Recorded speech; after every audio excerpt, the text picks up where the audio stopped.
Kung usapang essential gear pagdating sa isang content creation, syempre hindi dyan mawawala yung camera at hindi din dyan mawawala ang isang microphone. At sa video na to, pag-uusapan natin itong pinadala sa aking microphone ni Maono, which is the Maono Wave T5. At kung hindi ako nagkakamali, ito yung first wireless microphone ni Maono. At sa video na to, pag-uusapan natin kung sulit nga ba talaga, maganda bang investment itong wireless microphone na to, at kaya ba natin tumapad sa ibang mga wireless microphone na matagal na nag-i-exist sa wireless microphone industry. Kaya kung interesado kayo, tara, pag-usapan natin. Bale, simulan natin sa isang mabilisang unboxing. Bale, sa box niya, makikita agad natin dito yung Maono Wave T5 logo. And then, kapag tinanggal natin yung cover nito, makikita natin dito yung isang box. Bale, yung una natin makikita dito is yung ating Maono pouch. And then, sa loob nito, makikita natin dito yung isang charging cable. And then, may makikita rin tayo dito na necklace na pwede natin paglagyan ng ating mismong microphone kapag gagamitin natin siya if ayaw natin siyang i-clip. And then, sumunod naman dyan is yung ating mga paperworks at saka stickers. And then, after nyan, makikita natin dito yung ating Maono mini bag. Bale, nandito sa loob yung ating mismong microphone. By the way, ang ganda nga pala ng quality nito, weather sealed siya. Bale, kahit mabasa to ng tubig, matapunan ng kape kung nasa event ka or habang nagbablog, hindi ka mangangamba na pasukin ng tubig or kaya mabasa yung nasa loob, which is nice.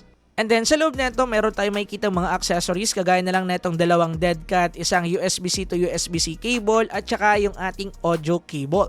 And then sumunod naman dyan is itong ating dalawang receiver, which is meron tayong USB-C receiver at saka lighting cable receiver. So para sa mga naka-iPhone dyan na hindi pa rin USB-C, don't worry, meron tayo neto. At para naman sa mga Android user, laptop, tablet, or kaya PC, pwede rin po natin siyang gamitin or pwede rin natin gamitin itong microphone na to just using this receiver. Mamaya ipapakita natin. And then sumunod naman dyan is itong ating dalawang clip na kung saan pwede natin gamitin alternative na pang clip if ayaw natin gamitin yung built-in magnet na meron dun sa mga microphone. And then yung last, makikita natin dito yung ating charging case. And then sa loob niyan, nandito yung ating Maono Wave T5, dalawang microphone yan mga kaparekoy, and then isang camera receiver. And that's pretty much it. So, punta tayo sa usapang build and also design ng wireless microphone na to. So, ito nga pala yung kanilang charging case or yung mismong housing or kung saan natin nilalagay yung ating mismong microphone. At by the way, kanina ko pa nga pala gamit tong microphone na to all throughout the video, simula sa intro maliban sa voiceover. Although, pwede pa rin naman natin ito gamitin sa voiceover, mamaya ipapakita ko na lang sa inyo. Anyway, and based sa build ng charging case neto, actually plastic lang naman. Typical build, same nung iba. Hindi naman nila pwedeng gawing metal to kasi mabigat. At in terms of compactness, nagustuhan ko kasi kasyang-kasya siyang hawakan ng kamay natin. So, you can see,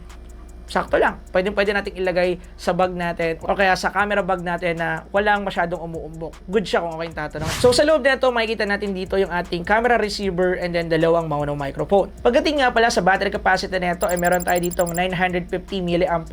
And then pagdating sa longevity nito, wala akong masyadong nakuhang magandang result kasi nakadepende yan kung super lobat na ba nung microphone mo at saka ng receiver. Pero yeah, dito wala akong masyadong may bibigay doon. But based sa kanyang battery capacity, goods na naman yun kung ako yung tatanungin. Kasi typical build. Isa pa sa nagustuhan ko dito, kapag binili natin yung combo package nila or yung kanilang creative version, kumbaga, makakakuha pa tayo ng dalawang receiver. Bale, pwede natin gamitin itong dalawang receiver na to sa mga phones na merong USB Type-C, kagaya ng iPhone 13, iPhone 16, and also ng mga Android phones. At para naman sa mga outdated na iPhone user, meron pa rin naman tayo ditong lighting cable receiver. At ang kagandahan dito, pwede natin siyang gamitin sa kahit anong devices. Pwede natin gamitin sa PC, pwede natin gamitin sa laptop, sa mobile phone, and also sa camera. Gamit yung camera receiver. At ang isa pa sa nagustuhan ko dito, nung tinry kong gamitin yung dalawang receiver na magkasabay, gumagana siya. Bale, ganito lang yung gagawin natin. Saksak lang natin siya sa mismong phone natin. And then, kailangan nyo lang i-open yung isa pang microphone natin. And then, automatic kukonek siya dito. Makikita natin itong solid na ilaw na to. Yan, yung light indicator niya. Meaning, connected yung isang microphone sa kanya at ito yon. Yan, nakakulay green.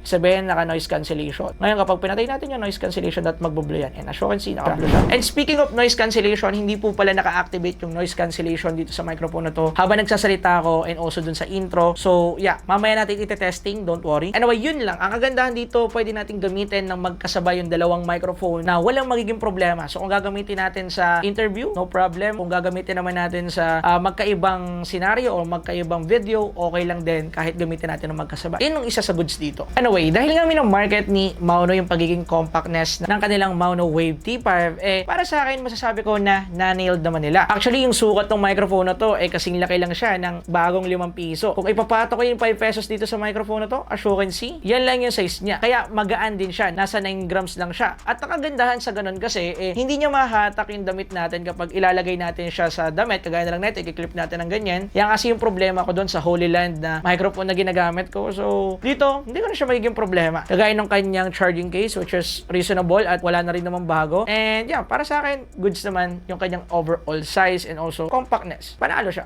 kung ako yung tatanong. Ngayon naman, isa pa sa market ni Maono pagdating sa microphone na to, yung kanyang AI noise cancellation. Ngayon, ang tanong, okay nga ba talaga? Actually, madali lang naman siyang i-activate pag dito sa microphone natin. Bale, kinakailangan nyo lang siyang i-click ng isang beses. Ito, yung power button niya dito. Yung power button niya na yan. Just click it and then magko-color green siya. Ayan, color green na siya. Ewan ko lang kung nakikita ninyo. Ngayon, isa lang natin siya sa noise cancellation testing. Bale, meron tayong aircon sa kanang side ko and almost 1 meter yung layo ko sa kanya. And currently, nasa chilling process siya. And then, meron din tayo ditong electric fan sa left side ko na hindi pa naka-open. Ngayon, o-open natin siya. Yan. Yan, naka-open na yung electric fan dito sa left side ko ng number 1 and yung layo niya sa akin is almost half a meter lang. For sure, naririnig nyo ngayon yung ingay ng electric fan dito or yung hangin niya na pumapalo dito sa ating microphone. By the way, hindi pa activated yung noise cancellation nito. Sineset up pa lang natin. And gusto ko lang ding linawin na all throughout the video ay hindi po naka-activate yung noise cancellation nito mula sa intro natin. Bale, ngayon ko pa lang i-activate sa testing. Anyway, ngayon, iti-testing natin yung kanyang noise cancellation. I-activate ko siya. And 3, 2, 1... Yan. So, dapat medyo nagbago yung naririnig din nyo dyan. At least sa surroundings natin or yung background noise, sana hindi nyo masyado napipick up. Pero to be honest, sa testing ko na to, and actually gumagana naman talaga. At isa to sa mayroong pinaka-active na noise cancellation wireless microphone na na-try ko. Hindi ko masasabing siya yung pinaka-the best, but isa siya sa may pinaka-active na noise cancellation na masasabi kong goods yung capability pagdating sa pagka-cancel ng noise. But anyway, hindi mo na magsasalita in 5 seconds para marinig din nyo yung surroundings kung napipick up nyo pa rin ba yung nasa paligid.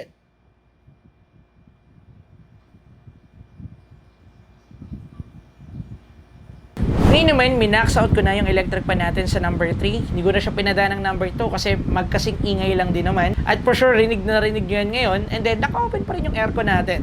Ngayon, i-activate ko yung noise cancellation natin para mas makita nyo yung effectivity niya or ano yung kaya niyang gawin kapag ganito nakaingay. Okay? So, in 3, 2, 1, activated na yung ating noise cancellation.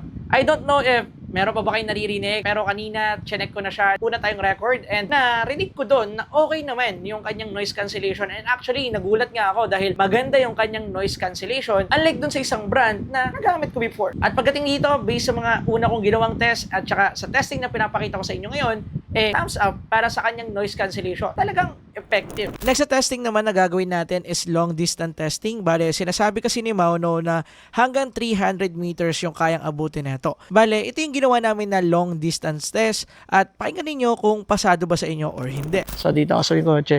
Bale, 100 meters away na ako mula sa camera and ito yung kanyang meter test. So, nasabi ni Maono na 300 meters and currently nasa 100 meter ako from the camera and then yung camera is nandun sa taas ng bahay. Yeah. I don't know if naririnig nyo pa o hindi. So, check na natin mamaya. So, para naman sa flexibility ng paggamit ng microphone na to, pwede natin siyang isaksak sa PC natin and also sa laptop using the USB Type-C receiver niya. Bale, isasaksak nyo lang sa USB Type-C port and then after that, pwede natin siyang iset up sa OBS. So, after natin isaksak yung receiver netong Maono Wave T5, ang gagawin naman natin ay i-add natin siya dito sa ating OBS. So para magawa yung kinakailangan nyo lang pumunta sa sources and then i-click nyo lang yung add button and then dito, click nyo lang yung audio input capture. Dito naman sa part ito, kinakailangan nyo lang lagyan ng pangalan. Pangalanan nyo lang ng Maono Wave T5. Yan. Tapos, click nyo lang yung OK. And then dito, click nyo lang yung device and then hanapin nyo po itong AA Wireless Lavalier microphone. Hindi po itong Maono AI microphone. Magkaiba po yan. Ito po dapat nasa baba ng Shure. Click nyo lang yan and then OK. And then after that, nandito na, medyo ibaba ko lang kasi medyo parang sabog yung boses natin.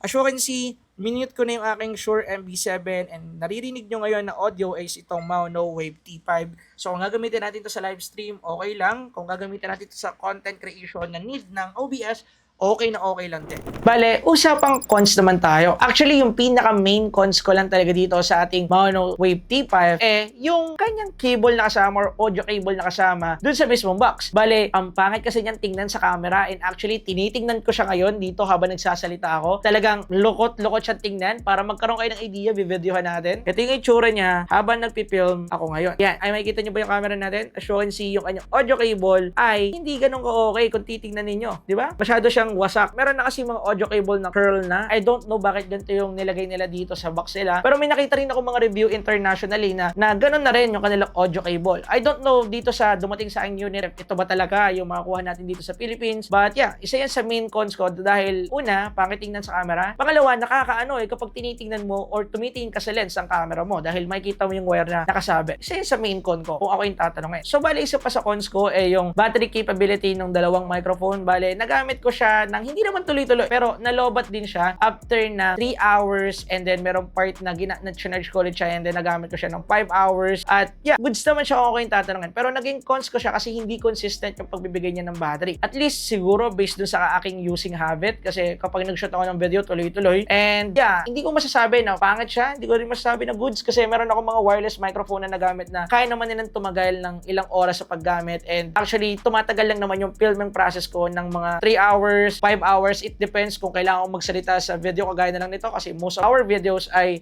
voice over lang naman. Kaya pagdating sa kanyang longevity, hindi ko masasabi na cons, pero nilagay ko sa cons kasi hindi consistent yung kanyang battery capability. At least, base sa testing ko. Yun lang naman. So, pagdating sa overall verdict ko about dito sa Maono Wave T5, masasabi ko na pasado naman siya. Unang-una, yung minamarket ni Maono na compactness or compatible microphone, na-nail nila. Talagang compact. Ilagay mo to sa camera bag mo, sa bag mo, or kahit sa pocket mo, palag, wala tayong magiging problema. Pagdating sa kanyang noise cancellation na minamarket ni Maono, narinig naman ninyo for sure na maganda. And actually, ngayon, naka-activate siya. And dapat kanina na hindi to naka-activate, naririnig yung aircon ko. And for sure, ngayon, hindi nyo siya masyadong naririnig. Oo, hindi ganun ka-perfect yung noise cancellation niya, but yung effectivity ng noise cancellation is nandun. And isa yun sa minamarket nila, at para sa akin, na-nail nila yun. Pangatlo, yung mga accessories at dami ng kayang ibigay ni Maono para doon sa kanyang creator combo, which is yung 67,000 plus pesos. Nga, para sa akin mga pare ko, na pwede ko siyang gamitin sa kahit anong devices kapag pinili natin yung combination version, doon na ako. Bale, pwede natin siya gamitin sa PC, pwede natin siya gamitin sa laptop, pwede natin siya gamitin sa Android phone, sa iPhone, and also sa camera. Sa kahit anong device na pwede natin gamitin sa pagpipilm, pwede natin siyang gamitin doon. Bale, napakita ko naman sa inyo kanina, pwede siyang gamitin kahit sa live stream, walang problema. Kaso nga lang, pagdating sa kanyang battery, I don't think so na kaya niyang tumagal ng pangmatagalan pagdating sa paggamit, kagaya na lang ng live stream, kagaya na sinabi ko na pwede natin siyang i-connect sa PC. Kung gagamitin niyo siya as your live stream microphone para malinis yung setup, pwede naman. But hindi ko alam kung ilang oras. Sa tingin ko, aabot siya ng 5 to 6 hours based sa testing na ginawa ko, but estimation lang yon. But in overall, kung gagamitin natin siya sa paggawa ng content, kagaya na lang na ginagawa natin ngayon, for example, TikTok, Talking Head, or kaya YouTube content, kagaya na lang neto, na hindi tatagal ng 5 oras yung tuloy-tuloy na pagpipilm, for sure, pasado itong ating Maono Wave T5. And yan yung masasabi ko based sa mga testing at saka sa paggamit ko sa microphone na to. Anyway, dito ko natatapusin yung video. Maraming salamat sa panonood. This is your boy, pare ko Steven Tips. If meron kayong brand na sa tingin ninyo, tatalo dito sa Maono Wave T5, i-comment nyo naman sa ibaba para mapag-usapan natin. Suggestion is the key talaga mga pare ko. Anyway, yun lang. Peace!